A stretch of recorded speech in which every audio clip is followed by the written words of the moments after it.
खास बात ये है कि जिसमें एक सेल डिवाइड होता है वो डिवाइड करता है दो सेल्स। ठीक है, एक सेल डिवाइड होता है तो बनाता है दो सेल्स और उसमें क्रोमोसोम्स की तादाद सेम होती है।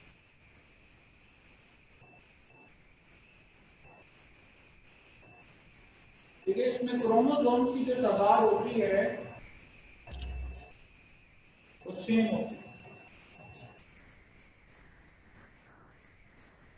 It is somatic cell division in which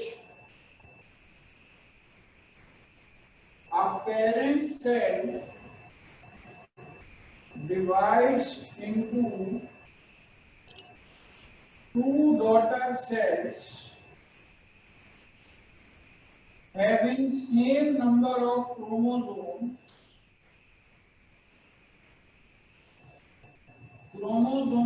as in parent cell। इसमें क्रोमोसोम्स की तादाद सेम होती है जितनी पेरेंट सेल के अंदर होती है। ठीक है, जिसमें क्रोमोसोम की तादाद सेम होती है उतनी जितनी पेरेंट सेल के अंदर होती है। तो ये चीज क्या कहलाती है? ये चीज कहलाती है माइटोसिस।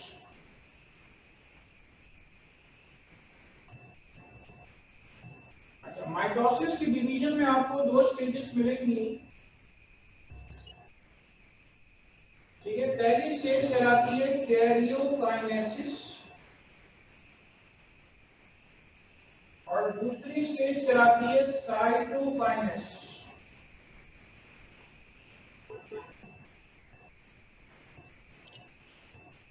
ठीक है, पहली स्टेज कहलाती है karyokinesis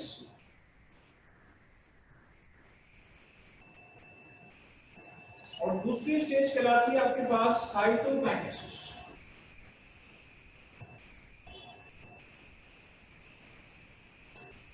karyokinesis division of nucleus कहते हैं और साइटोकाइनेसिस डिवीजन ऑफ साइटोप्लाज्म को नाम देते हैं। ठीक है, डिवीजन ऑफ साइटोप्लाज्म को नाम देते हैं।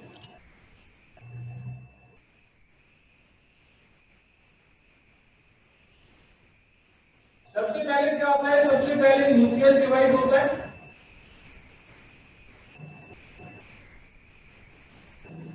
ठीक है, सबसे पहले न्यूक्लियस डिवाइड होता है, फिर उसका साइटोप्लाज्म डिवाइड।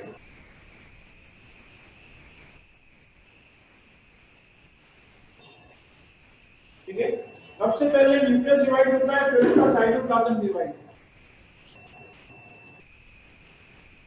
चलें,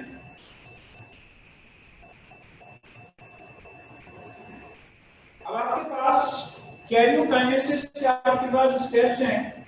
ठीक है, कैरियोकाइनेसिस के आपके पास स्टेप्स होते हैं।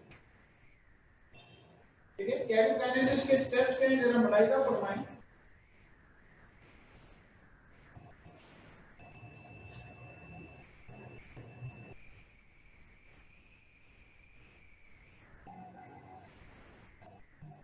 कैरियोकाइनेसिस के स्टेप्स में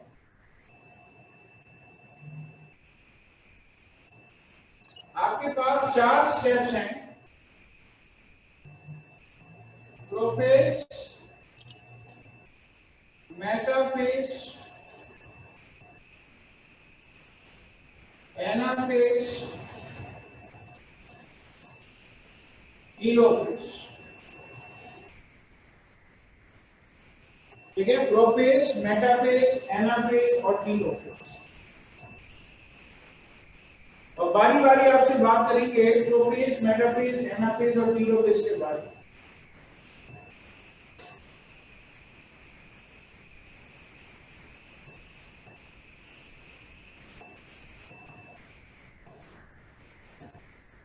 ठीक है, प्रोफेज, मेटाफेज, एनाफेज और टीलोफेज।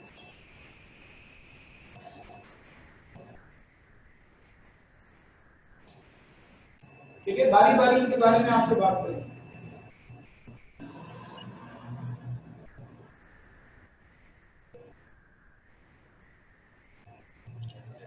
करें, इतना नोट करें, फिर बोर्ड मिटाना है।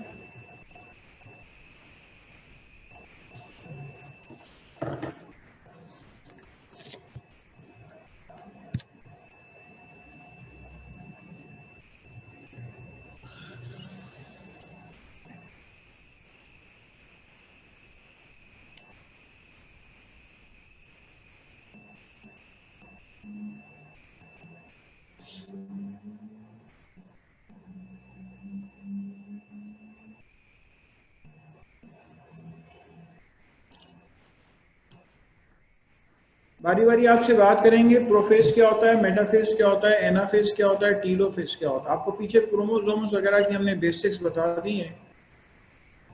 क्लास के आखिरी 10 मिनट में इंशाल्लाह आपसे हम सवालात भी लेंगे। ठीक है, आपको मौका देंगे कि आप में से किसी ने कोई सवाल करना है तो सवाल भी कर सकते हैं।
चले, प्रोफेज में क्या होता है, जरा ये बना लें।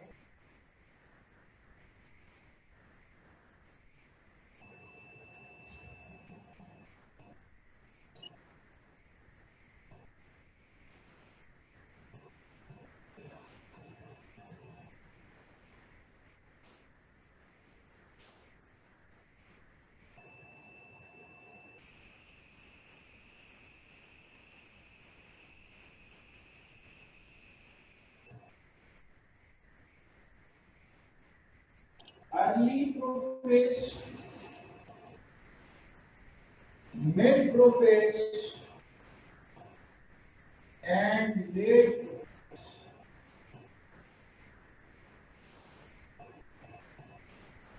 ठीक है, अर्ली, मिड एंड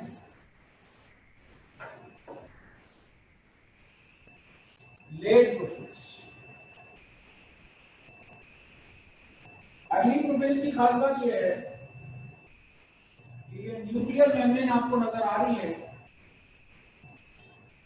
ये न्यूक्लियर मेम्ब्रेन जो है ये गायब होना शुरू हो जाता है। ठीक है, ये न्यूक्लियर मेम्ब्रेन गायब होना शुरू हो जाती है और सेंट्रोसोम से एस्टर फाइबर्स निकलना शुरू हो जाते हैं। सेंट्रोसोम शुरू में यहाँ पे मौजूद था, अब ये अपोजिट पोल्स की जानिब अपना सफर शुरू कर देते हैं और खुला हुआ जो क्रोमैटिन था वो क्रोमोसोम की शक्ल इख्तियार कर लेता है।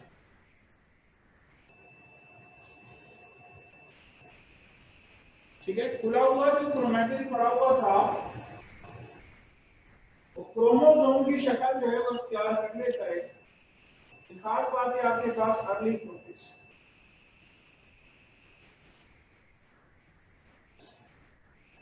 मिड प्रोफेज की क्या खास बात है? मिड प्रोफेज की खास बात है न्यूक्लियर मेम्ब्रेन पहले से और ज्यादा गायब हो जाती है। ठीक है, न्यूक्लियर मेम्ब्रेन पहले से और ज्यादा गायब हो जाती है। अच्छा, इसमें होता क्या है, क्रोमोसोम्स थोड़े दूर दूर हो जाते हैं, एक दूसरे से अच्छे खासी दूर हो जाते हैं। ठीक है, आएगा सर, क्यों दूर हो जाते हैं? साइक्लोसिस की वजह से। शायद आपने सुना हो कि किसी भी लिविंग सेल का जो साइटोप्लाज्म होता है वो एक स्ट्रीमिंग मूवमेंट शो करता है। वो स्ट्रीमिंग मूवमेंट क्या कहलाती है? वो स्ट्रीमिंग मूवमेंट कहलाती है साइक्लोसिस। ठीक है, किसी भी लिविंग सेल का साइटोप्लाज्म एक अदर स्ट्रीमिंग मूवमेंट शो करता है। ये स्ट्रीमिंग मूवमेंट क्या कहलाती है? स्ट्रीमिंग मूवमेंट कहलाती है साइक्लोसिस। ठीक है, cytoplasm of a living cell represent streaming movement which is in circle, this is called cyclosis. तो इस वजह से वो आपस में क्रोमोसोम एक दूसरे से दूर हो जाते हैं। ठीक है, आपस में क्रोमोसोम एक दूसरे से दूर हो जाते हैं और सेंट्रोसोम थोड़ा और आगे बढ़ जाते हैं। न्यूक्लियर मेम्ब्रेन पहले से और ज्यादा गायब हो जाती है। ठीक है, न्यूक्लियर मेम्ब्रेन पहले से और ज्यादा गायब हो जाती है।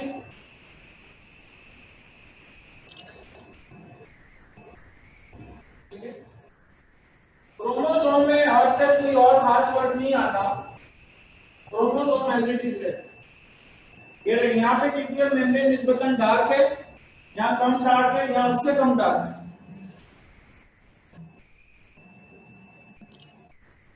ठीक है, this is called what? This is called prophase. ठीक है, इसको हम क्या नाम देते हैं? इसको हम नाम देते हैं प्रोफेस।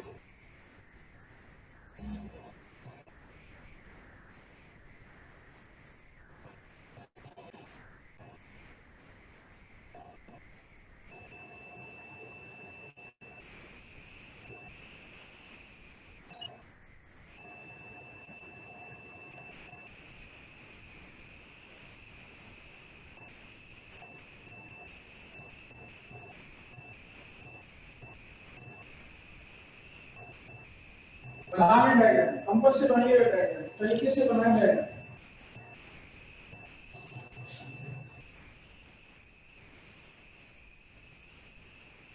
मैंने आपको बताया था रेस्टिंग स्टेज में क्रोमोसोम्स आपको नहीं मिलते।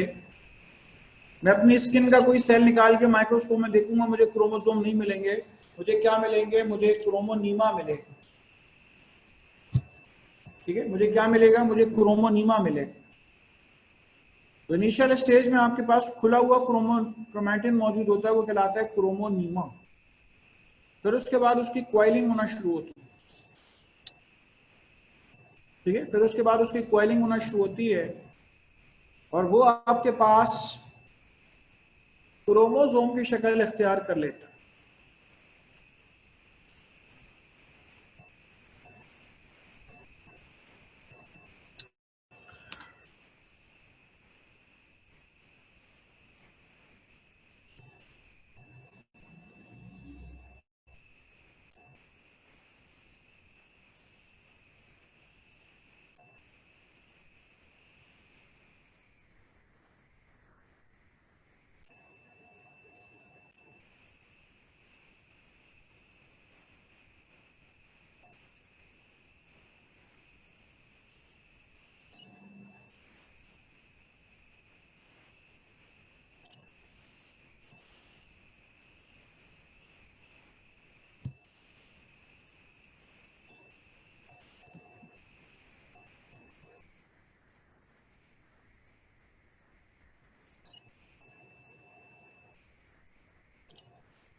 चलें, प्रोफेज के बारे में आपसे बात हो गई है।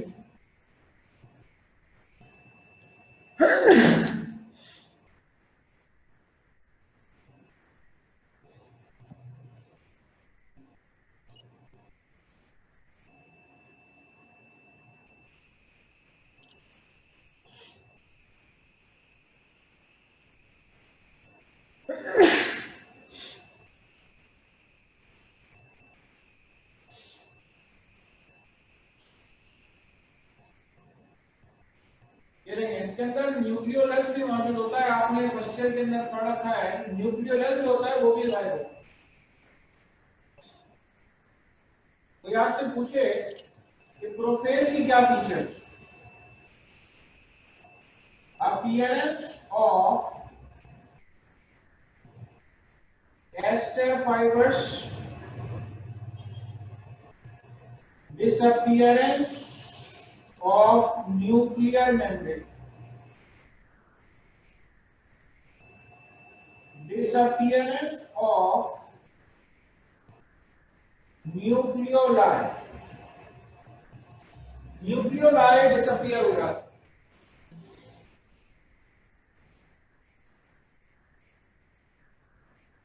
ठीक है, न्यूक्लियोलाई जो होते हैं वो आपके पास डिसअपियर हो जाते हैं।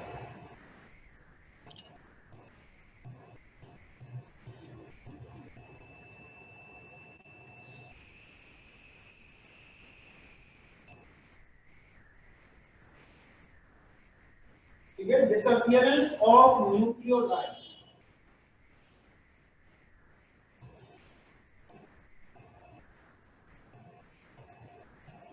conversion of chromonema into chromatin, क्रोमोनीमा जो है वो क्रोमैटिन में कन्वर्ट हो जाता है। ठीक है, कन्वर्जन ऑफ क्रोमोनीमा इनटू क्रोमैटिन, क्रोमोनीमा जो है वो क्रोमैटिन में कन्वर्ट हो जाता है।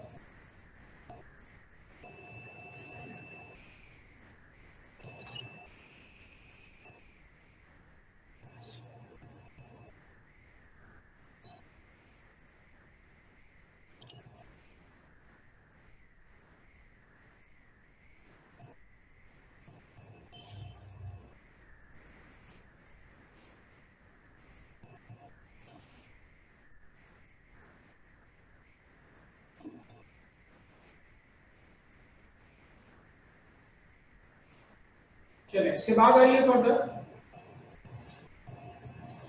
प्रोफेज के बाद आपको बताने जा रहा हूं metaphase.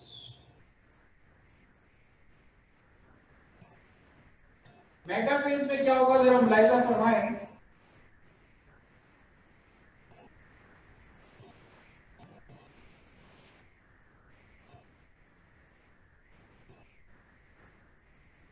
Chromosome becomes visible into chromatids, chromosome अपने क्रोमैटिड्स में विजिबल हो जाते हैं and they get attached with the spindle fibers, उस स्पिंडल फाइबर्स के साथ अटैच हो जाते हैं। ये देखिए क्रोमोसोम इधर उधर पड़े हुए होते हैं, ये सेंट्रोसोम आपके पास पोल्स पे पहुंच जाते हैं और ये इसको पकड़ के खींचते हैं। जब ये इसको पकड़ के खींचते हैं तो ये इक्वेटर पे आ जाता है। ठीक है, ये देखिए इक्वेटर पे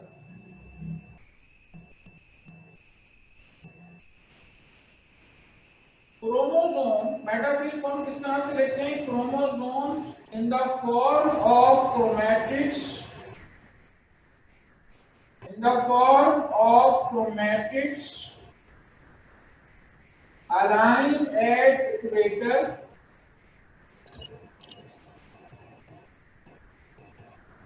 and get attached with the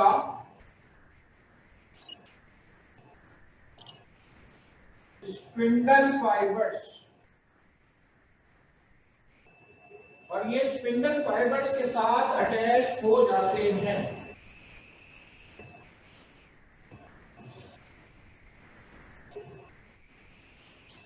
ठीक है, get attach with the spindle fibres. This is the feature of what, this is the feature of metaphase.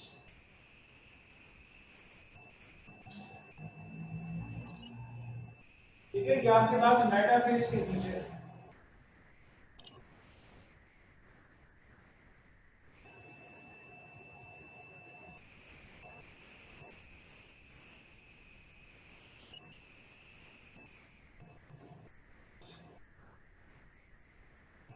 चले मेटाफेज की बात आ रही है। अच्छा, यहाँ पे जरा ये भी और से देख लें, यहाँ जो स्पिंडल फाइबर्स हैं कुछ ऐसे होते हैं जो पोल से पोल तक रन कर रहे हो, कुछ ऐसे होते हैं जो पोल से इक्वेटर की जानिब रन कर रहे हो। ठीक है, कुछ ऐसे होते हैं जो पोल से पोल की जानिब रन करते हैं, और कुछ ऐसे होते हैं जो पोल से इक्वेटर की जानिब रन कर रहे हो। ठीक है, some fibres run from pole to pole and some fibres run from pole to the equator. कुछ फाइबर्स पोल से पोल रन करते हैं, कुछ फाइबर्स पोल से इक्वेटर की जानिब रन करते हैं।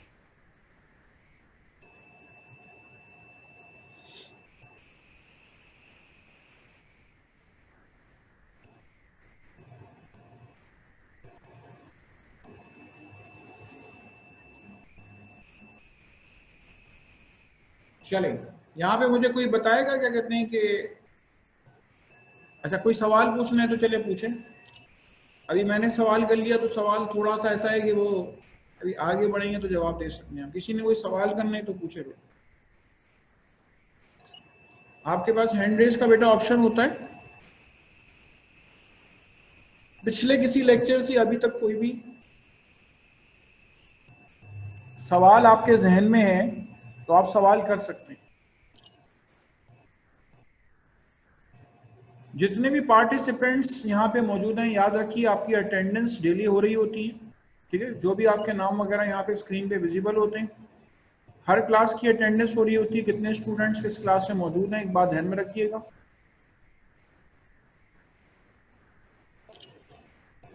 नोट्स इंशाल्लाह ताला आपको मिल जाएंगे।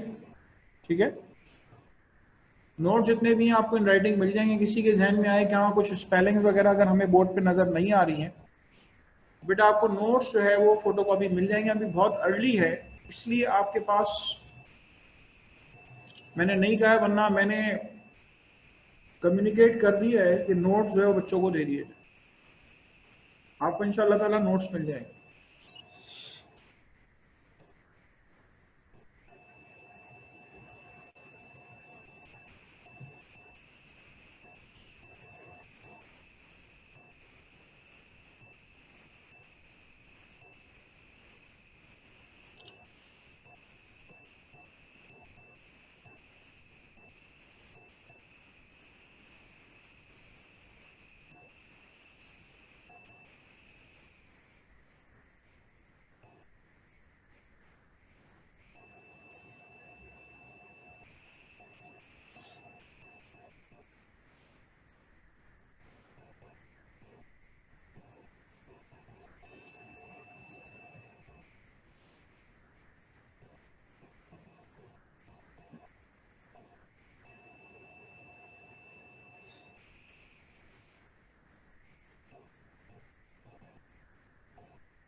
जी, किसी ने कोई सवाल नहीं करना, आगे बढ़ जाऊँ।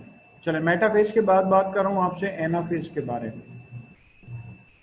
एनाफेज में बेटा क्या होगा, आप जरा गौर कर लें कि क्रोमोसोम पूरा फुल फॉर्म मौजूद थी, क्रोमैटिड्स में विजिबल नहीं था। मेटाफेज में क्या हुआ, क्रोमैटिड्स में विजिबल हो गया। इसके बाद बात करूँ आपसे एनाफेज के बारे में।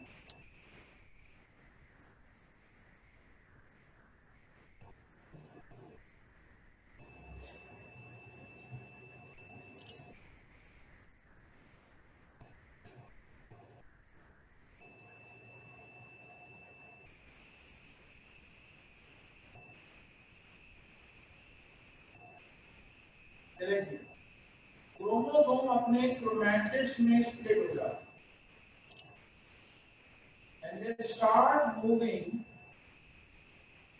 towards the poles.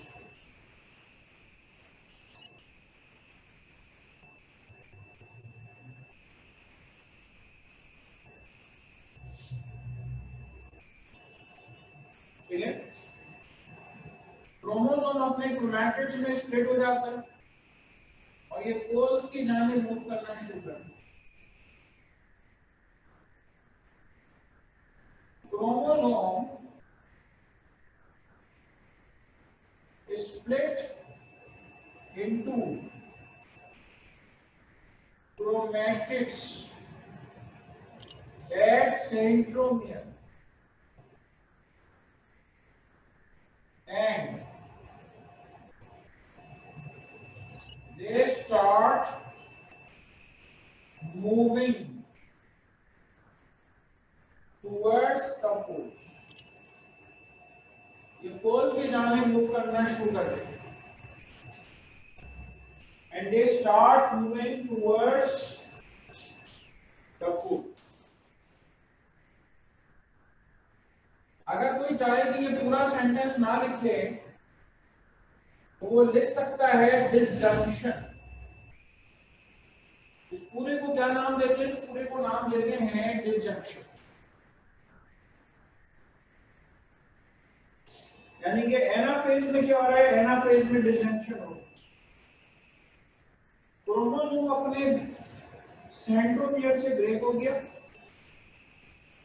और जो क्रोमैटिड्स बने ये फ्यूचर के क्रोमोसोम्स, ठीक है, ये जो क्रोमैटिड्स बने हैं ये दरअसल फ्यूचर के क्रोमोसोम्स हैं, ठीक है, ये दरअसल फ्यूचर के chromosomes and they start moving, ठीक है, and they start moving towards the poles. ये पोल्स की जानिब जो है ये मूव कर जाते हैं।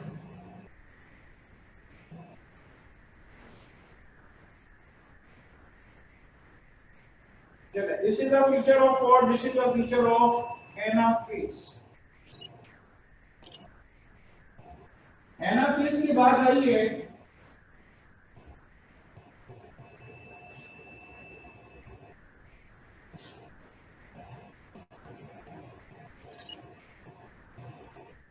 एनाफेज के बाद आइए बात करने आपसे टीलोफेज के बारे में।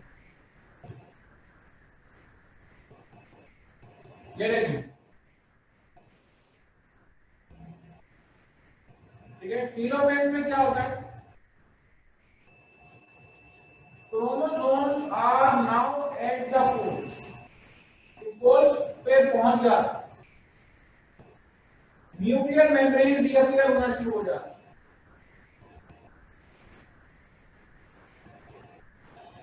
ठीक है, न्यूक्लियर मेम्ब्रेन जो है वो डिअपियर होना शुरू हो जाता है। Nuclear membrane starts to disappear around the poles.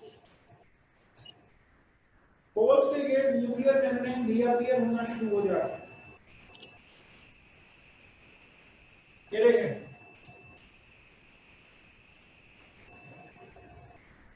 Nuclear membrane starts to reappear.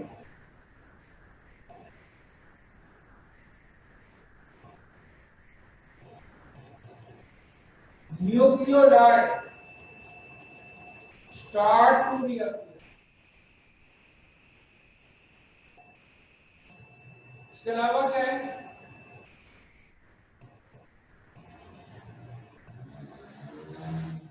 Spindle fibres, ester fibers and spindle fibers, ester and spindle fibers disappear, ठीक है, ये disappear होता है, ठीक है, ester fibers and spindle fibers जो है वो आपके पास disappear हो जाता है।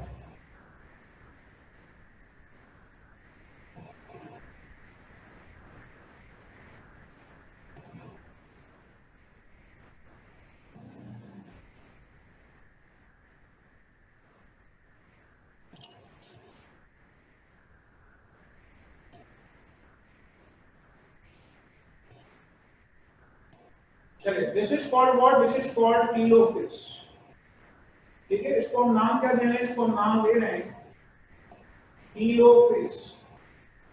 बनाने डायग्राम बनाने,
चलें इंशाल्लाह नेक्स्ट क्लास में आपसे बात करेंगे फर्दर, ठीक है। पढ़ के आइएगा जरा, जो लेक्चर आपने नोट किए डायग्राम बेटा प्रॉपर बना के आइए, पढ़ के आइए।